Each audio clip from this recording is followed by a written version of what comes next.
Think back for a second to a time when you were an elementary school student, or a middle school student, or even a high school student. And if you were anything like me, as good a time as I had, I also remember some very difficult times and some challenges.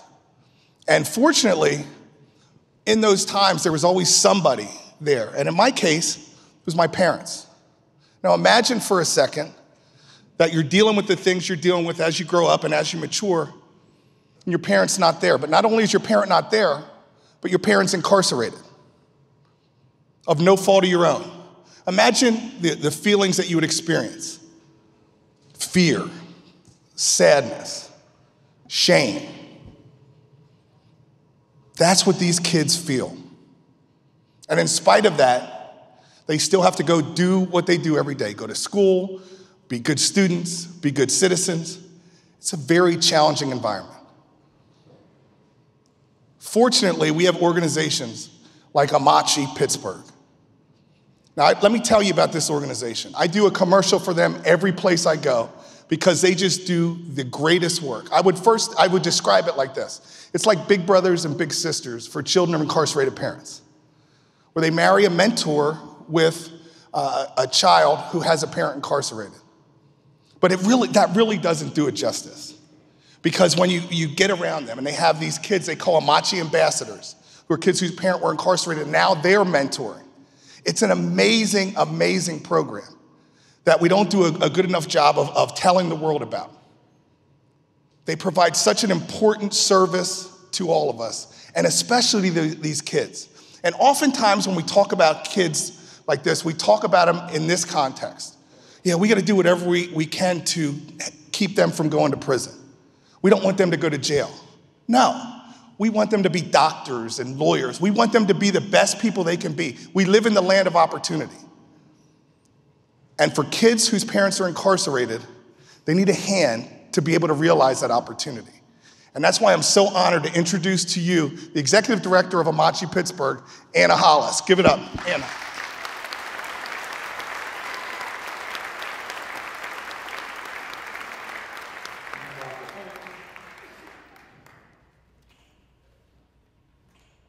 Good morning.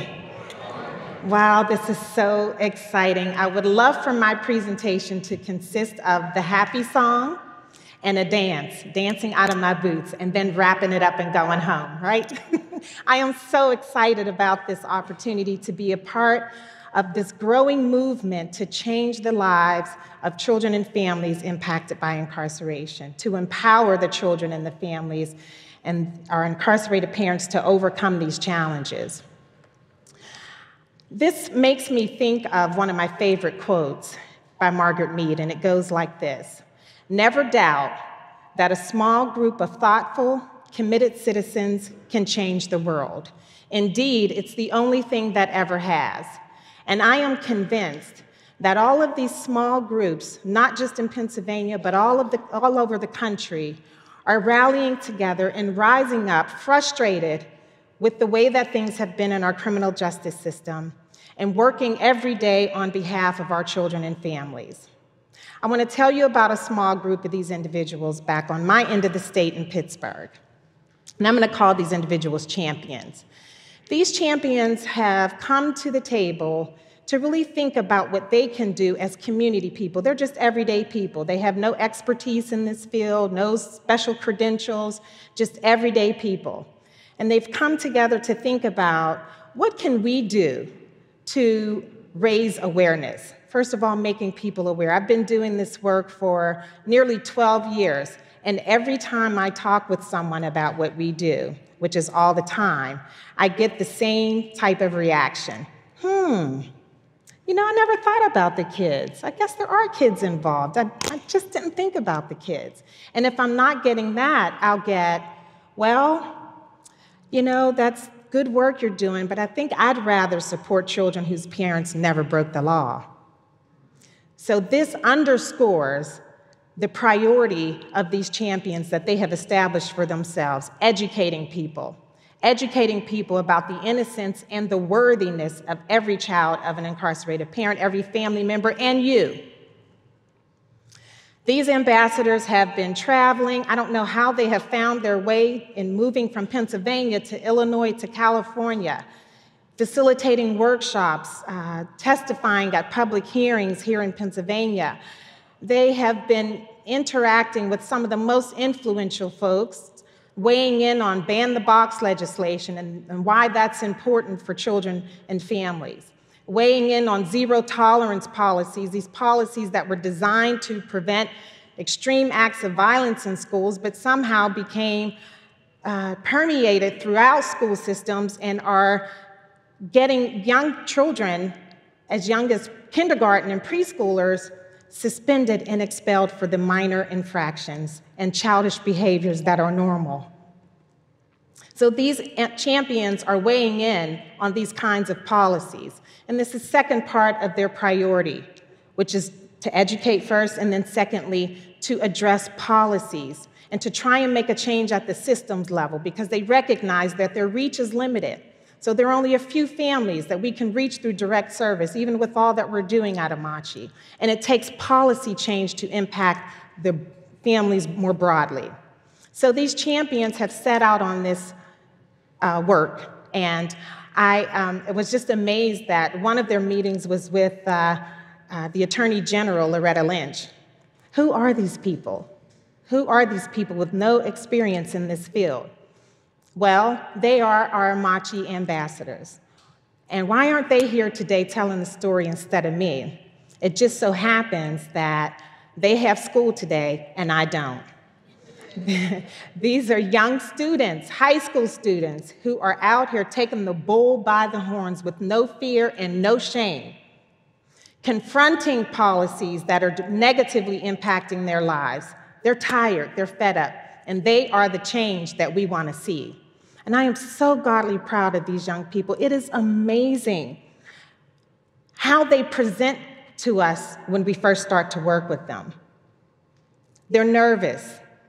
They are having those feelings of abandonment and fear and anger and frustration. And by the time we take them through this training program and provide for them the tools to do something about it, provide for them a platform to have these difficult discussions, to give them the resources that they need, you see that confidence in them rising up. And now they're using their stories and their powerful voices to make a change. And this inspires me every day. But do you know that statistics say it isn't supposed to be this way? That the majority of them should be finding their way here to this facility? Shame, a shame. But we don't believe those statistics.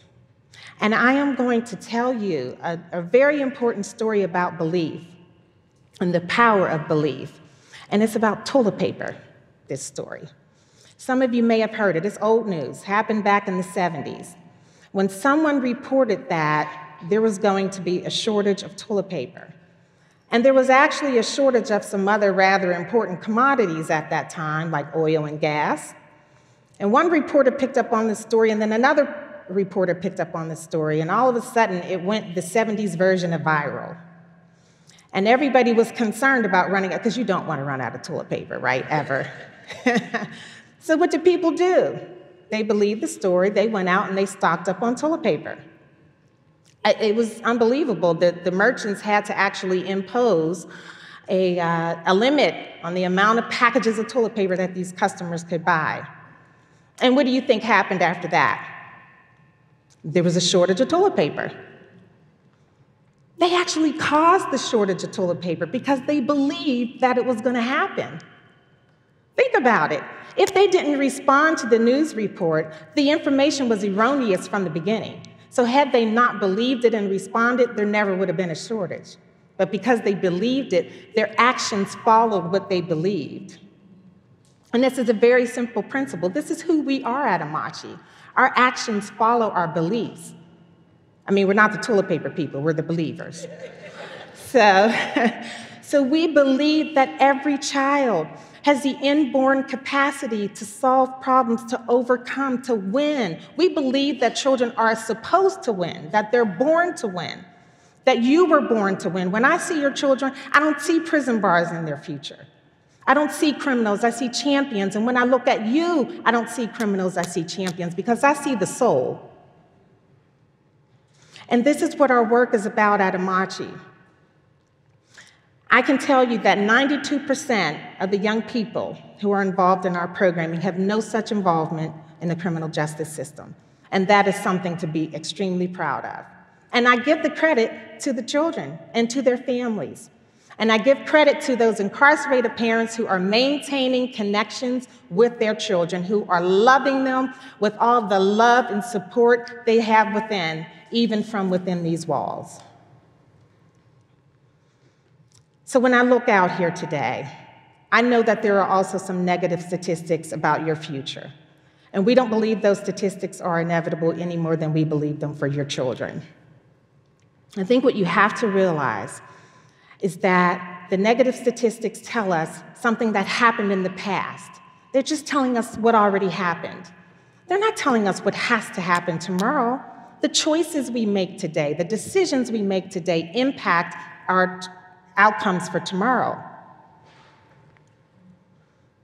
Your legacy is not what you've done in the past. Your legacy is what you will do from this day forward. Your legacy is what you deposit into your children, what you invest into the next generation, right? Because they carry on the work that we're starting.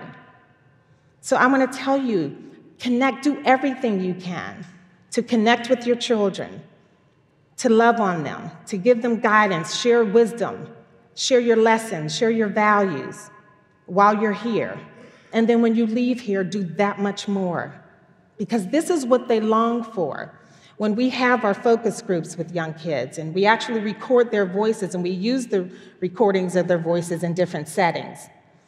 And they tell us all the time, they say some things that are really difficult to hear and hurtful to hear. But they want to know, what happened? How did you end up here? Were you thinking about me? What went wrong? Why did you leave me to figure out life on my own?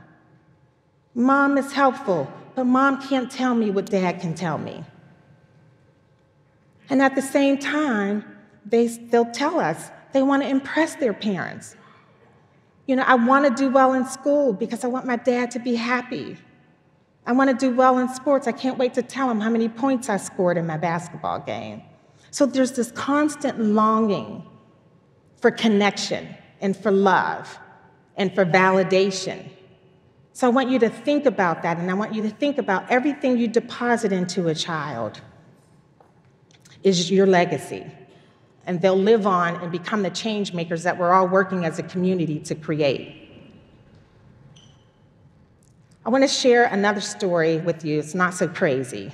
It's about a Native American man who had a conversation with his grandson. And he said to his grandson that there's a battle within each of us. It's a battle between a battle between two wolves.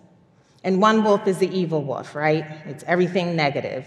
Anger, jealousy, unforgiveness, lies, deception, everything negative. And then there's the good wolf, right? And that's everything positive.